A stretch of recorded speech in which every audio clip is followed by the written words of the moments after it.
Monday morning, a Tampa man is facing terrorism charges accused of trying to help ISIS carry out an attack. The FBI arrested 23-year-old Mohammed Momtaz al-Azhari after they say he was trying to buy several guns. 8 on your side's Melissa Marino's live at the Pinellas County Jail with more. Good morning to you, Melissa.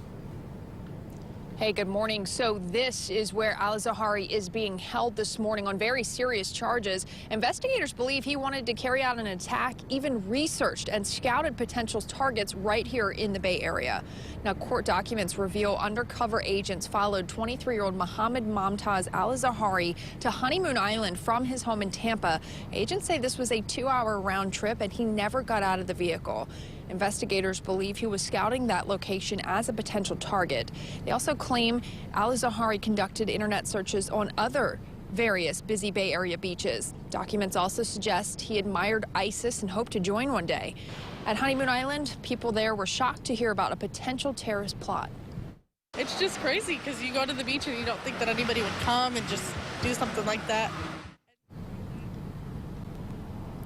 The suspect's attorney released a statement saying in part, quote, "The government's charges in this case unfairly attempt to portray this United States citizen as a terrorist. The allegations misunderstand both the law and the evidence." And right now, al-Azhari is being held here at the Pinellas County Jail without bond. And coming up at 6, I'm going to explain what his former co-workers reported to the authorities. In Pinellas County, Melissa Marino, 8 on your side.